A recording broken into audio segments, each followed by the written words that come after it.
Hi, I'm Farah Damji. I'm really sorry I can't be there today, but I'm not feeling very well and I'm self-isolating. This is a story that I wrote about being at Holloway prison in 2010 when my father died. It's called Holloway Horrors.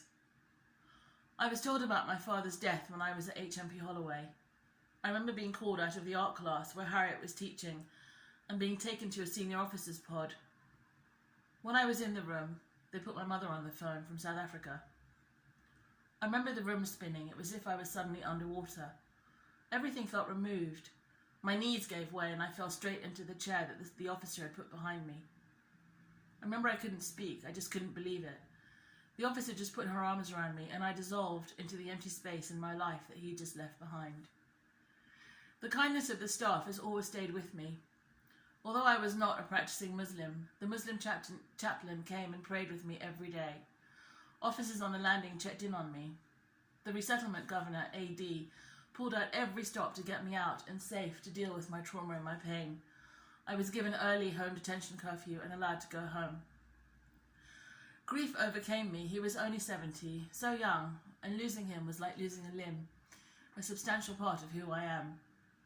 He died only 4 days after his 70th birthday, when he decided to take on a new lease on life. He was going to leave South Africa and let someone manage his property investments in London and there.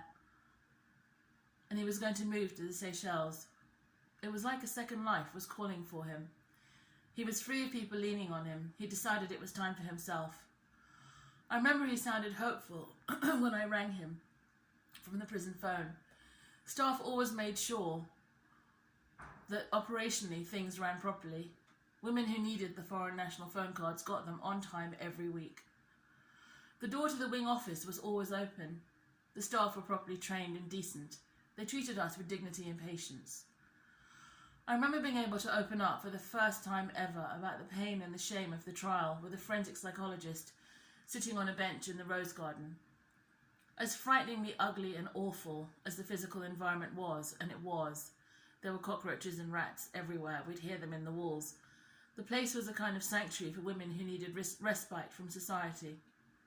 There were no unnecessary or ill-informed adjudications. The staff were never nicking happy. You actually saw the governors on the landings. I'm not trying to paint a rose-coloured picture of my time there. It was brutal and a horrific place. But if you let it, and let some of the kindness of strangers and the staff come in, it was bearable. There was no need for lodging thousands and thousands of complaints. It was a functional prison that really worked. Staff didn't step out of line sexually, morally, or emotionally. There was a real sense of respect and responsibility. I was very sad to hear that HMP Holloway was closing. I've heard the land's already been sold, and I feel for the campaign and the group who so badly want and deserve to have their memories of this awful, beautiful place enshrined, out of respect for all that we've lost and found.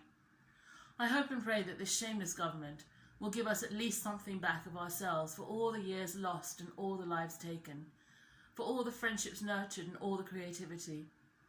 Most of all, for the memory of my dad, whose death still haunts me, and who somehow resides behind those prison walls.